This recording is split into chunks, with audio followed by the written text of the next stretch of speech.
kelima.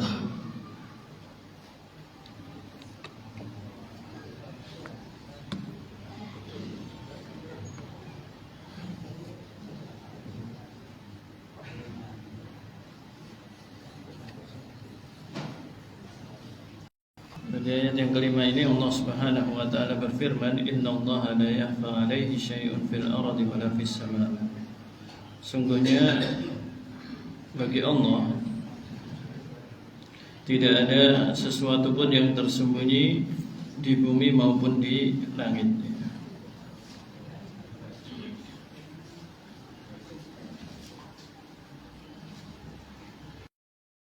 Tidak tersembunyi di bumi maupun di langit.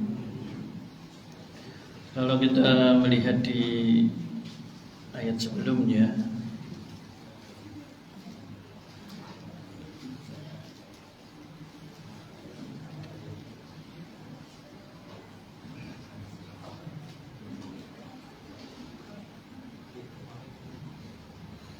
Allah Subhanahu wa taala berfirman di ayat yang kedua, "Nazzala 'alaikal kitaba bil haqqi." Kemudian di ayat yang ketiga, "Min qablu hudal linnas," dan seterusnya. Ditutup dengan, "Innal ladzina kafaru bi ayatillahi lahum adzabun syadid wallahu azizun dzuntiqam." Ini menunjukkan bahwasanya ketika Allah menyebutkan apa hubungannya tidak ada yang tersembunyi di langit dan di bumi, padahal dua ayat sebelumnya itu berkaitan dengan Allah yang menurunkan Al-Quran dan kitab-kitab yang lainnya, dan juga siapa yang kafir diancam dengan azab. Maka di sini ini kabar gembira sekaligus ancaman. Kabar gembira bagi siapa yang beriman dan ancaman bagi siapa yang kafir. Ketika Allah menurunkan Al-Quran, itu Allah tahu betul tentang segala hal. Jadi berbeda dengan orang yang menyusun buku. Dia itu tidak, terkadang ketika menulis tentang sesuatu, ada hal yang dia itu belum memahami. Ada yang tidak semua hal itu terbuka. Bahkan jika itu penelitian yang dilakukan selama puluhan tahun. Tapi Allah Ta'ala itu mengetahui semuanya, yang di langit dan yang ada di bumi. Maka Al-Quran itu pasti tidak akan ada kontradiksi, tidak akan ada hal-hal yang bertentangan isinya. Makanya mau dikaitkan dengan apapun tidak akan ada kontradiksi, termasuk dengan ilmu pengetahuan. Allah tahu semuanya yang ada di langit dan yang di bumi. Kemudian Allah tahu siapa yang beriman dan siapa yang kafir. Allah tahu siapa yang beriman dan siapa yang kafir. Makanya ketika kita beribadah itu hendaknya ikhlas karena Allah Subhanahu wa taala. Allah tahu. Tidak perlu kita menampak-nampakkan diri bahwasanya kita itu adalah orang yang taat kepada Allah Subhanahu wa taala. Disebutkan dalam tafsirnya di sini, "Innallaha la yakhfa 'alaihi syai'un fil ardi wa la fis sama'." Sesungguhnya tidak ada sesuatu pun yang tersembunyi dari Allah Ta'ala di bumi dan tidak pula di langit. Qad ahata bil asya'i kulliha dhahiraha wa batinaha. Dan sungguh Allah Ta'ala itu meliputi segala sesuatu, yang nampak maupun yang tersembunyi. Dan ini menunjukkan kesempurnaan ilmu Allah Subhanahu wa Ta'ala. Allah tahu apa yang terjadi, Allah tahu apa yang kita sembunyikan. Yang kita sembunyikan di dalam dada itu Allah Ta'ala mengetahuinya. Dan pengetahuan Allah Ta'ala itu, ala ya'lamu man khalaqa wa huwal latiful khabir. Tidakkah Allah mengetahui apa yang Dia ciptakan, dan Dia maha latif, maha lembut, lagi maha mengetahui. Ya, Al-Latif ini mengetahui dengan kesudahannya itu nanti seperti apa itu Allah tahu.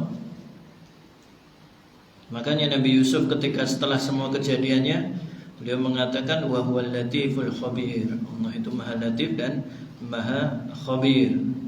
Karena dari awal Nabi Yusuf ditimpa dengan berbagai musibah, itu ternyata mengantarkan pada sesuatu yang justru mengangkat derajatnya.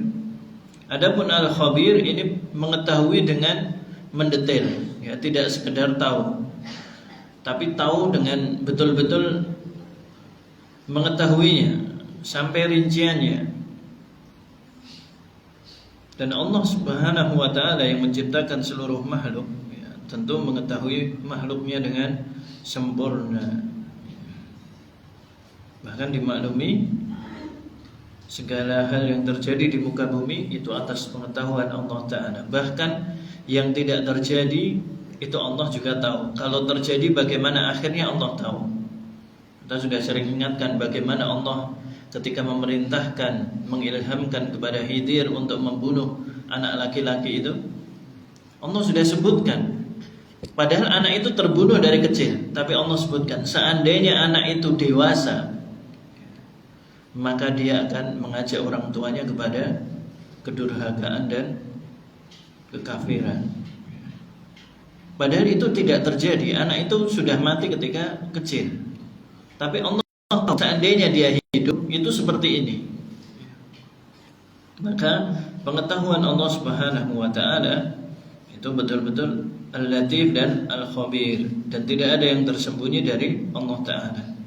Maka dari ayat ini juga hendaknya kita tertanam dalam diri kita sifat muraqabah. Semuanya itu diketahui oleh Allah taala. Jangan sampai kita itu dengan etle itu lebih takut dengan etle daripada dengan Allah taala, lebih takut dengan CCTV dibandingkan dengan Allah taala. Lebih takut dengan itu, padahal Allah lebih mengetahui dibandingkan itu. Hanya saja di antara rahmat Allah taala, Allah tidak langsung menghukum. Beda kalau jenengan tertangkap etle itu langsung keluar surat tilangnya. Allah itu Maha Pengampun, memberi kesempatan, ya, tidak segera. Maka ketika kita berdosa dan tidak segera ada hukuman, ya, itu jangan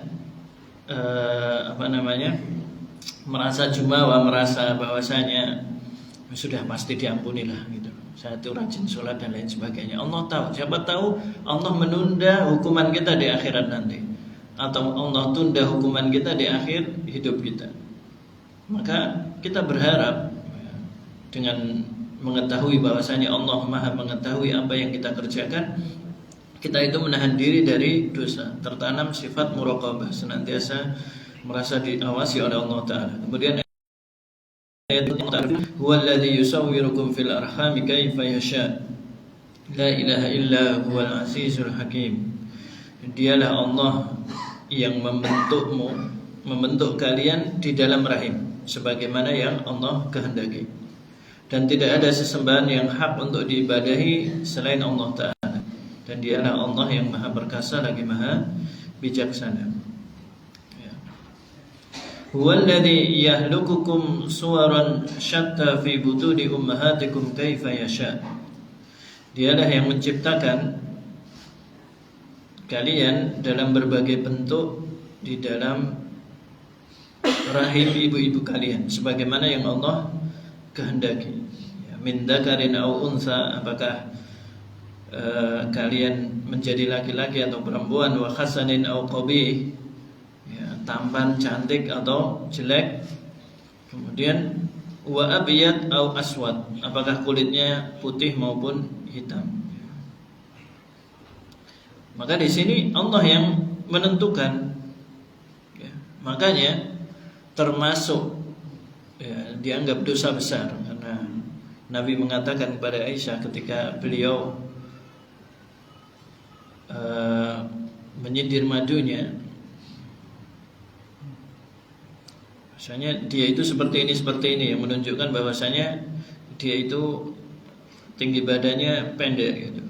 Maka Nabi mengatakan seandainya ucapanmu itu dicampur dengan lautan, semua lautan itu akan tercemar. Makanya body shaming itu termasuk dosa besar, ya, karena manusia tidak bisa memilih.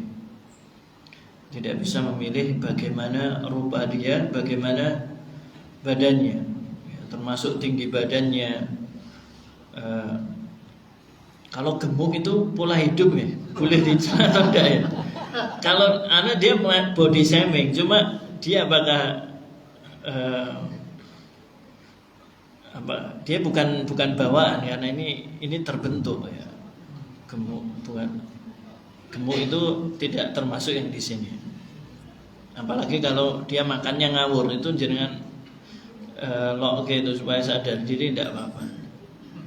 Jadi yang ini kaitannya dengan wajah ya, cantik atau jelek, kemudian tinggi atau pendek dan lain sebagainya. Maka tidak boleh seorang mencela, karena Allah yang takdirkan. Allah yang takdirkan, dia tidak bisa memilih.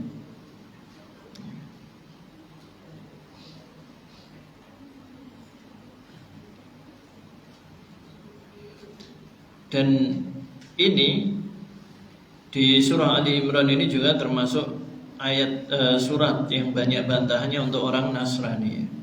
Di sini menunjukkan di ayat tadi, huwallazi yusawwirukum fil arhami kaifa yasha. Allah yang membentuk seorang itu sejak dia masih di dalam rahim. Kemudian kaitannya dengan la ilaha illahu, tidak ada sesembahan yang hak untuk diibadahi selain Dia.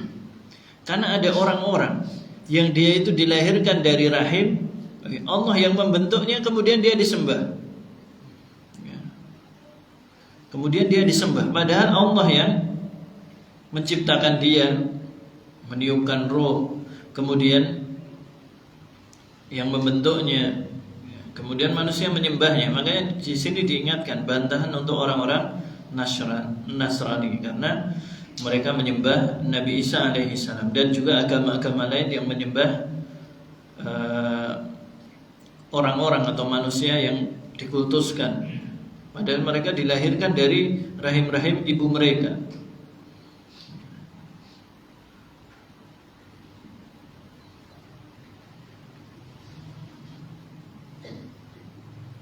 Kemudian di kelanjutan tafsir, la ma'budu bihaqqin ghair, tidak ada sesembahan yang hak untuk diibadahi selain Dia. Ya, tadi kaitannya dengan semua makhluk itu tidak layak untuk disembah, terutama yang manusia, yang mana dia itu keluar dari dua kemaluan. Sebelum dia keluar dari kemaluan ibunya, dia itu keluar dari kemaluan bapaknya, maka tidak layak untuk disembah dan diibadahi.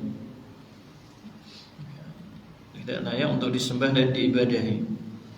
Bahkan manusia itu semulia-mulianya, sesoleh-solehnya, dia itu tidak bisa mencapai derajat Nabi. Maksudnya dia berupaya untuk jadi Nabi itu tidak bisa. Jangan itu sholat sehari 24 jam itu tidak bisa jadi Nabi ya, sholat 25 jam sehari tidak bisa jadi Nabi, apalagi jadi Rabb ya. Dan Nabi SAW dan juga Nabi-Nabi yang lain itu mendapatkan kenabian melalui nubuwah ya, semata-mata pemberian dari Allah Ta'ala. Tidak ada orang bertapa kemudian jadi Nabi ya, kalau tidak dikehendaki oleh Allah Ta'ala. Bertapa jadi Nabi, dan semenjak Nabi SAW meninggal tidak ada lagi Nabi ya, maka jangan bertapa sebanyak apapun, ibadah sebanyak apapun tidak akan bisa mencapai derajat Nabi. Ini saja untuk sekedar menjadi Nabi, apalagi menjadi Rabb yang disembah dan diibadahi. Kemudian di ayat ini ditutup dengan wa huwal azizul hakim, dialah yang maha aziz dan maha hakim. Disebutkan al-aziz alladzi la yughlab. Al-aziz yang maha perkasa itu artinya yang tidak dikalahkan ya. Artinya keinginannya tidak dapat ditolak. Jenengan itu mau cari istri cantik apapun, mengharapkan nanti anaknya ganteng dan cantik. Kalau Allah menghendaki anaknya jelek ya jelek. Cari istri atau suami yang pinternya kayak apa, kalau anaknya dikehendaki bodoh ya keluarnya yang bodoh. Tidak ada yang bisa menghalangi kehendak Allah Ta'ala, meskipun kita sudah berupaya. Meskipun kita sudah berupaya. anak kita itu, kita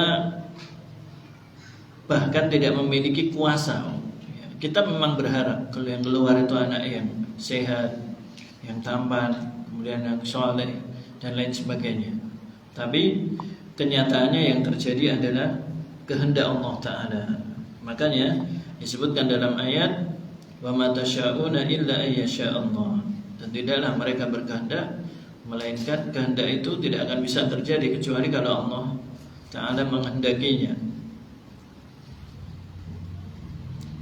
Kemudian Al-Hakim fi khalqihi wa tadbirihi wa syar'i.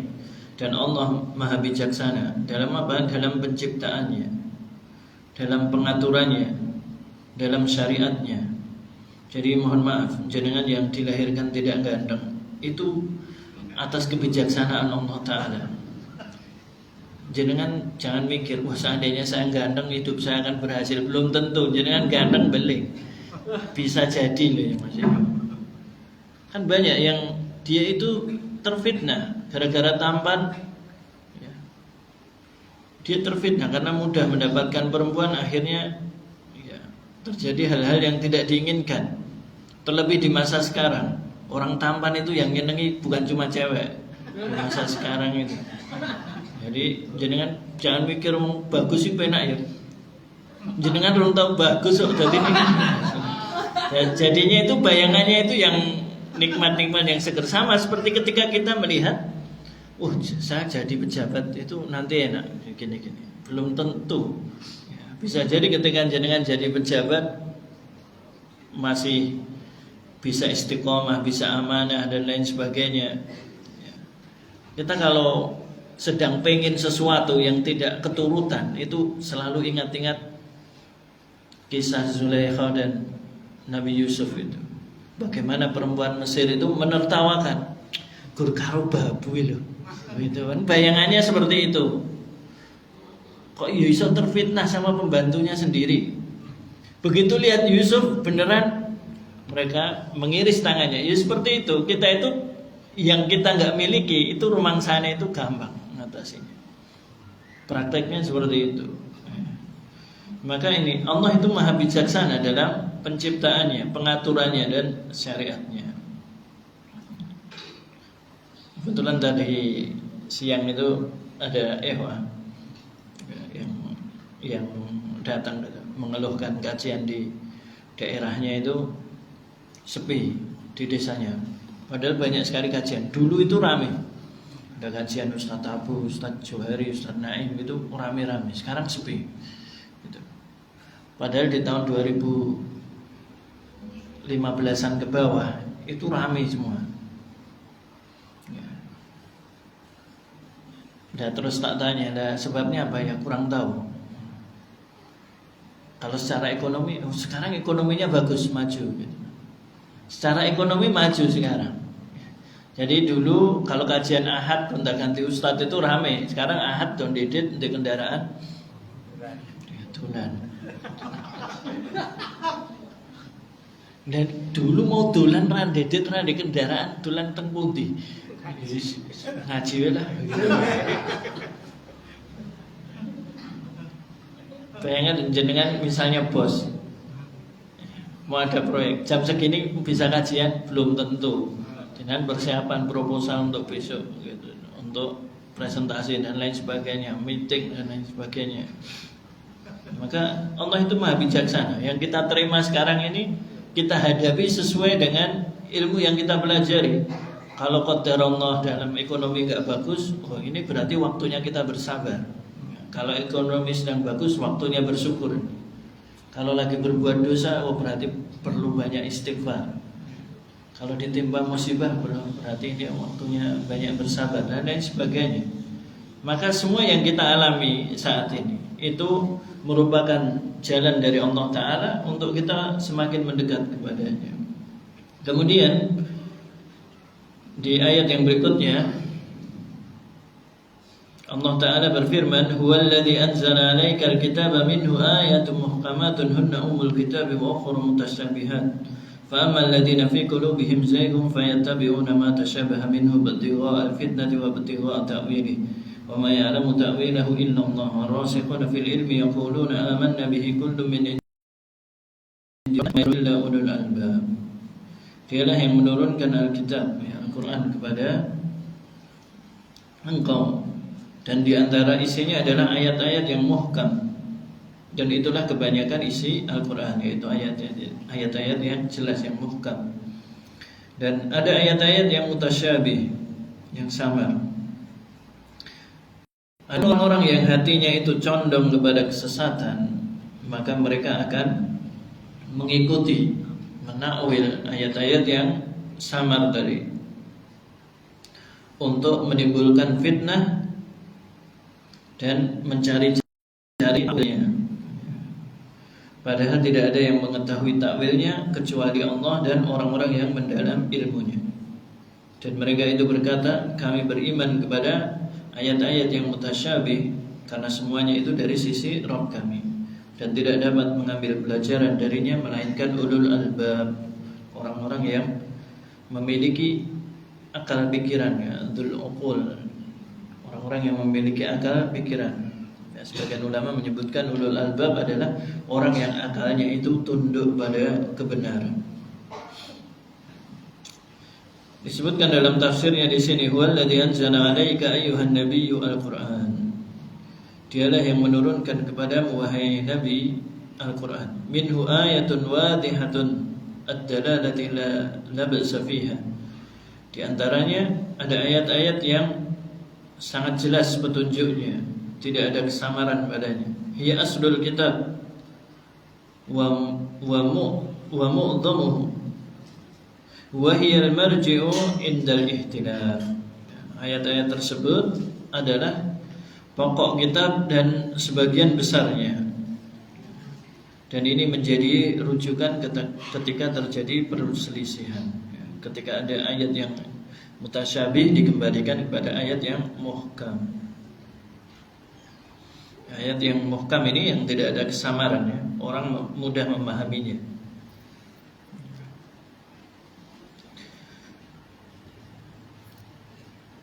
Wa minhu ayatun ukhar muhtamilatun li aktsara min ma'na yaltabisu ma'naha ala aktsarin nas.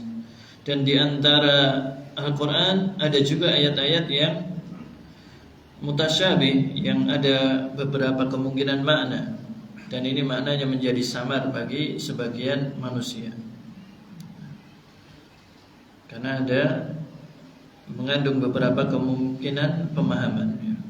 Fa ammal ladzina fi qulubihim mailun 'anil haq. Adapun orang yang hati mereka menyimpang dari kebenaran, fayatrukuna al-muhkam wa ya'khuduna bil mutasyabihi al-muhtamal. Maka mereka akan meninggalkan ayat-ayat yang muhkam dan mengambil ayat-ayat yang samar, yang memiliki beberapa kemungkinan makna. Yabtaghuna bidzalika isaratasy syubhah wa idlalan nas. Mereka menginginkan dengan hal itu, ingin menimbulkan syubhat dan menyesatkan manusia. Wa yabtaghuna bidzalika ta'wilaha bi ahwa'ihim. Dan mereka menginginkan dengan hal itu, takwilnya berdasarkan hawa nafsu mereka. Ala ma yuwafiqu madhhibahum al-fasidah, yang sesuai dengan jalan dan madhab mereka yang rusak. Jadi di sini menunjukkan ayat-ayat yang mutasyabih. Kenapa kok Allah Ta'ala menurunkan ayat yang mutasyabih? Karena ini memang menjadi ujian bagi manusia, menjadi ujian bagi manusia. Allah bisa saja menurunkan semuanya ayatnya muhkam, tapi Allah uji dengan ini.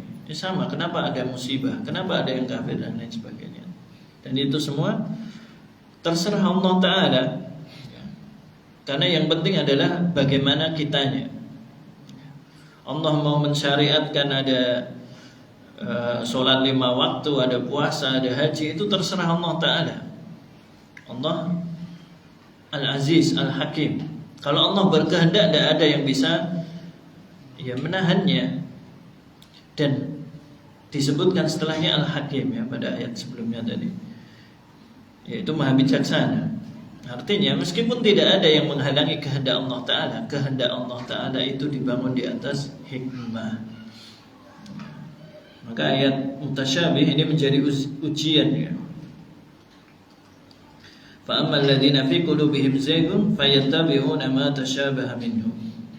Orang-orang yang hatinya ada penyakit, maka dia akan mengikuti yang mutasyabih, ibtigha al-fitnah wa ibtigha ta'wilih, untuk mencari fitnah dan mencari-cari takwilnya. Syekh Abdurrahman bin Nasir As-Sa'di menjelaskan bahwa orang yang menyimpang itu akan meninggalkan ayat yang muhkam, dan mereka memilih ayat-ayat yang mutasyabih. Sama seperti ayat ini. Saya ingat di tahun 2010 itu ada debat, mereka menggunakan ayat ini. Supaya apa? Supaya manusia meninggalkan Al-Quran, tafsir Al-Quran, mempelajari maknanya. Dalilnya ayat ini. Jadi di situ kan disebutkan wa ma ya'lamu ta'wilahu illallah. Ngapain belajar tafsir? Tidak ada yang ngerti tafsir kecuali Allah. Muhammad SAW pun itu gak tahu takwilnya. Yang tahu cuma Allah. Kalau dibantah, kamu bantah Al-Quran, ya sangar. Waktu itu perdebatan itu dari Ahlus Sunnah, itu diwakili oleh Ustaz Luqman Jamal, Ustaz Dzulqarnain, dan Ustaz Mustamin Musaruddin hafizahumullah. Mereka menggunakan ayat ini. Maka Ustaz Dzul bertanya, bagaimana wakaf di ayat itu? Gitu. Saya masih ingat karena waktu itu ricuh, hampir terjadi kerusuhan di dalam masjid. Alhamdulillah itu sudah mau baku pukul azan zuhur. Jadi azan itu pemersatu bangsa. Demo keras-keras itu pas azan itu ternyata ya udah menang rumah. Jadi Ustaz waktu itu tanya, di situ wakafnya ada berapa macam di ayat itu? Mereka nggak jawab, kemudian muter-muter itu di situ. Jadi bisa dibaca dengan wa ma ya'lamu ta'wilahu illallah war-rasikhuna fil ilm. Dan tidak ada yang mengetahui takwilnya kecuali Allah dan orang-orang yang kokoh ilmunya. Wakaf yang kedua wa ma ya'lamu ta'wilahu illallah war-rasikhuna fil ilm. Di situ ketika diwakaf di nanti kita akan jelaskan ya. Ketika wa ma ya'lamu ta'wilahu illallah, tidak ada yang mengetahui takwilnya kecuali Allah, berhenti di situ. Maka yang dimaksud tidak ada yang mengetahui hakikat dari ayat mutasyabih kecuali Allah. Adapun maknanya dimaklumi, sama seperti ketika Ar-Rahmanu 'alal 'arsy istawa, Allah itu beristiwa. Istiwa itu maklum. Mungkin istiwa enggak umum ya di kita ya. Coba ayat yang lain. Allah itu Maha melihat, wa huwas samiul basir. Melihat itu maklum, orang tahu. Kita melihat, kamera melihat, binatang melihat, bahkan melihatnya itu kan beda-beda. Melihatnya jenengan dengan capung itu kan beda, dengan ikan itu kan beda. Tapi orang tahu melihat itu. Hanya hakikat melihatnya Allah Ta'ala itu kita nggak tahu. Melihat kita tahu, tapi hakikat melihatnya Allah itu yang kita nggak tahu. Dan ini kalau berhenti di situ, sama seperti oh dia udah meninggal, rohnya udah keluar. Kita kan percaya. Metune piye kan kita nggak tahu. Oh metu aku ngerti roh liwat kono. Kan nggak ngerti. Rohnya keluar, kita semua memaklumi. Itu udah meninggal, rohnya udah keluar. Metune piye? Ya mbuh sing kena metu. Urung, nek urung diurip gitu. Kemudian kalau berhenti wa ma ya'lamu ta'wilahu illallah war-rasikhuna fil ilm, tidak ada yang mengetahui takwilnya kecuali Allah dan orang-orang yang kokoh ilmunya, maka ini maknanya adalah tafsir. Ya, maknanya tafsir karena Ibnu Abbas ketika mengomentari, ketika berhenti di situ, dan aku termasuk orang yang tahu takwilnya karena beliau memahami tafsir sebagaimana, karena beliau didoakan oleh Nabi sallallahu alaihi wasallam, Allahumma faqihhu fid din wa 'allimhu ta'wil. Ya Allah, faqihkan ya, pahamkan dia di dalam ilmu agama dan ajarilah dia ta'wil yang maknanya adalah tafsir. Kemudian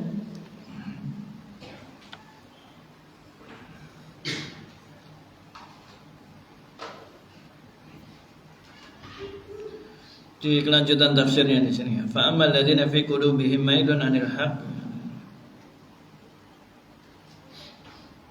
Oh ya, tadi kita sudah sampai di sini.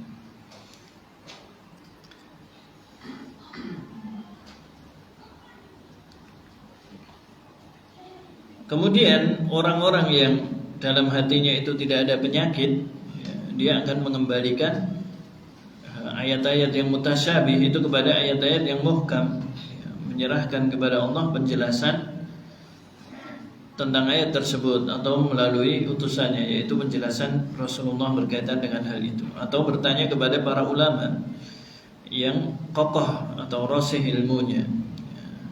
Bagaimana tadi sudah kita sebutkan, karena ayat ini punya dua model waqaf. Wa ma ya'lamu ta'wilahu illallah war rasikhuna fil ilm. Tidak ada yang mengetahui ta'wilnya kecuali Allah dan orang-orang yang rasih di dalam ilmunya.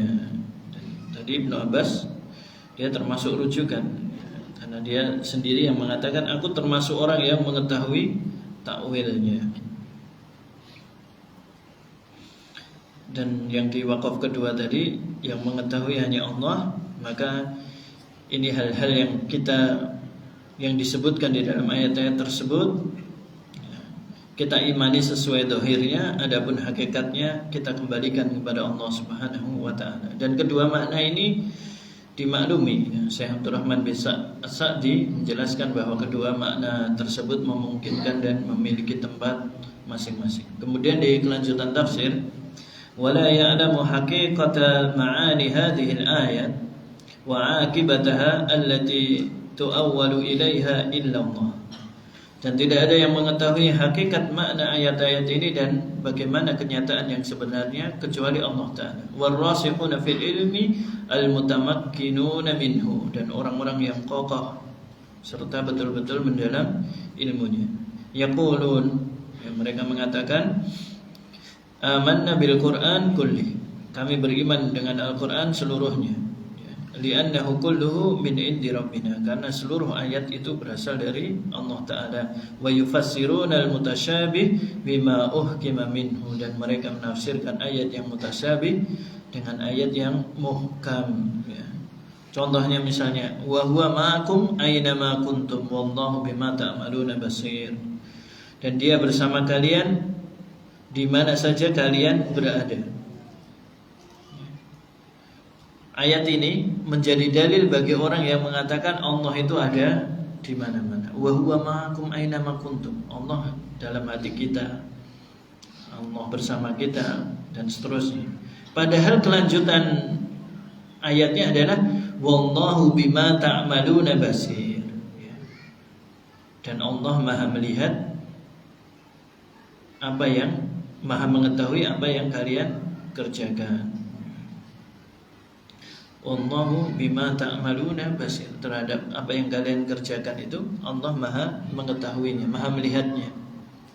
Ya, di sini berarti sudah jelas, ya, kebersamaan di situ maksudnya adalah Allah mengetahui kita, Allah melihat kita, ya, ilmu Allah yang menyertai kita. Karena ayat muhkamnya adalah Ar-Rahmanu 'alal arsy istawa. Ya, Allah itu beristiwa di atas arsy. Kemudian kalau ada yang mengatakan Ar-Rahmanu 'alal arsy istawa, ini ayat yang mutasyabih, ya, maka dari situ istiwa itu dimaklumi, ya. Dan kita tadi sudah sebutkan, intinya ketidaktahuan akan hakikat sesuatu tidak berarti kita tidak tahu makna lafadznya, ya. Contoh ya, misalnya si fulan, ada yang memberitahu kepada kita, oh si fulan itu tahu kalau kamu yang mencuri uangnya. Misalnya kita diberitahu seperti itu. Kita tahu, hakikat tahu itu kita mengetahuinya. Tapi bagaimana dia mengetahui kalau kita mencuri uangnya itu kan kita nggak ngerti. Bisa jadi dia lihat sendiri, bisa jadi dari CCTV, bisa jadi dari informasi orang, bisa jadi ada yang ngirim WA dan seterusnya. Tapi maknanya dimaklumi. Karenanya ketidaktahuan kita akan hakikat sesuatu bukan berarti kita tidak mengetahui maknanya. Misalnya ketika dikatakan Allah turun ke langit dunia di sepertiga malam yang terakhir, kita tahu turun itu seperti itu. Turun itu dari atas ke bawah. Semua orang juga tahu. Tapi hakikat turunnya Allah kan kita tidak mengetahui. Kalau kita bayangkan seperti hakikatnya pesawat turun, burung turun, kita akan pusing. Karena apa? Karena kita menyerupakan Allah dengan makhluknya. Padahal Allah itu laisa kamitslihi syai'. Tidak ada yang semisal dengan yang serupa dengan Allah Ta'ala. Di situ kan pakai kamitsli. Tidak ada yang K itu kan semisal, serupa. Mitsal itu semisal. Tidak ada yang mirip dengan Allah Ta'ala. Yang mirip dengan Allah saja tidak ada, apalagi yang mirip dengan Allah Ta'ala saja tidak ada, apalagi yang mirip langsung. Makanya kita tidak bisa. Kita hanya mengimani, dimaklumi turun. Kalau ada yang tidak mengimani, bagaimana bisa di sepertiga malam di sini itu sepertiga malam akhir. Di sana sudah pagi, di sana masih setengah malam. Maka dia lupa kalau Allah itu Maha mampu, wallahu ala kulli syai'in qadir. Kesalahan dia karena menyerupakan Allah dengan makhluknya. Makanya tidak tergambar ketika dikatakan yadullahi mabsutatan, tangan Allah itu terbuka gitu. Kebingungan karena menggambarkan dengan makhluknya. Apalagi dimisalkan dengan Tuhan-Tuhannya orang-orang kafir seperti patung-patung. Allah kalau punya tangan, punya wajah berarti seperti recok. Itu karena dia pikirannya rusak dulu, kebanyakan nonton film. Akhirnya itu ketika tergambar Allah itu maha besar itu. Jadi kan ada film-film yang menggambarkan Tuhan bagaimana bentuknya, dewa-dewa itu. Akhirnya itu ketika disebutkan tentang nama dan sifat Allah, dia itu tergambar yang ada di film-film ya. Makanya orang barat itu kenapa banyak jadi ateis, karena dia menggambarkan Tuhannya itu seperti di film-film. Tuhannya diacak-acak sungkongkong di atas itu kan terus Tuhannya apa kalau tak sembah gitu, malah ngomong istananya saja dia itu diacak-acak, apalagi jaga saya di dunia. Makanya kebanyakan orang ateis itu dia berusaha berpikir logis, tapi dasar logisnya itu dibangun atas sesuatu yang keliru. Akhirnya nggak logis sama sekali. Dia menyerupakan Rob itu dengan makhluknya. Demikian untuk hari ini, kurang lebihnya saya mohon maaf. Assalamualaikum warahmatullahi wabarakatuh.